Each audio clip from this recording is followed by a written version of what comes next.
नमस्कार। प्रस्तुत है आज का चिंतन। भगवान बुद्ध गंभीर और सौम्य शांति की दीप्ति बिखेरते हुए शांत मुद्रा में आगे बढ़ रहे थे। उनके शिष्य पंक्तिबद्ध होकर उनके पीछे थे। लक्ष्य था राजगृह।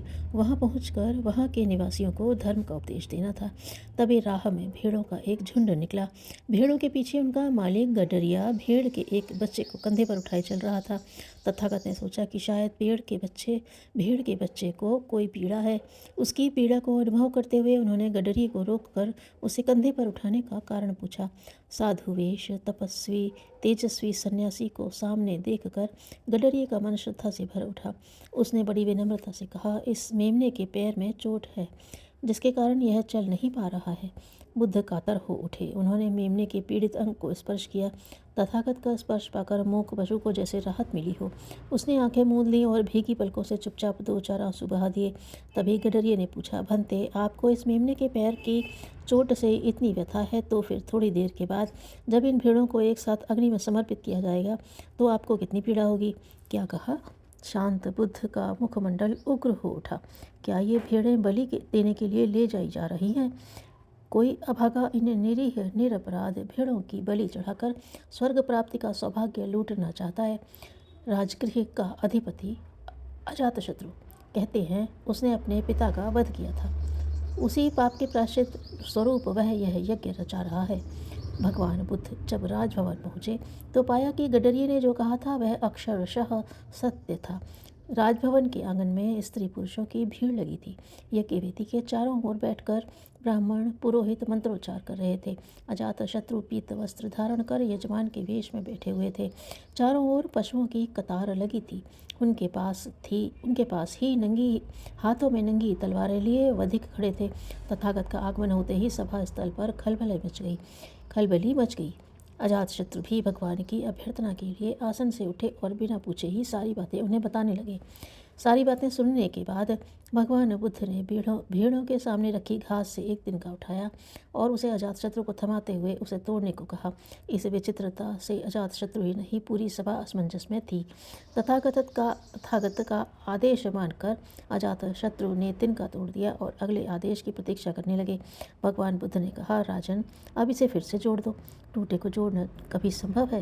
राजा यही सोचते हुए चुप खड़े थे।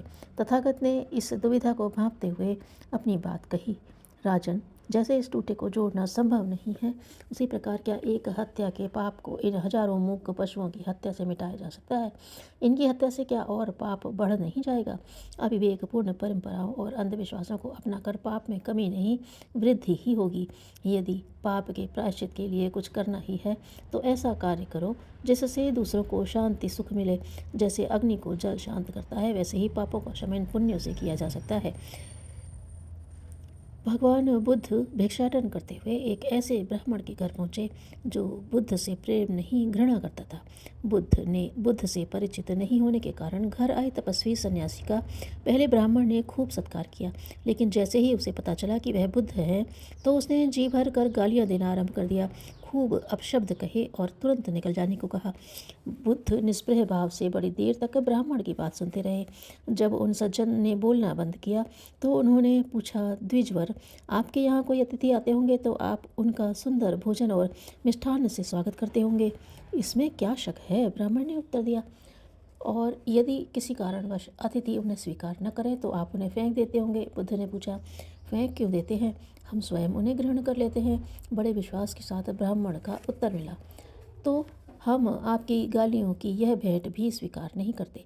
अपनी वस्तु आप ग्रहण कीजिए। यह कहकर बुद्ध मुस्कुराते हुए वहाँ से चल पड़े।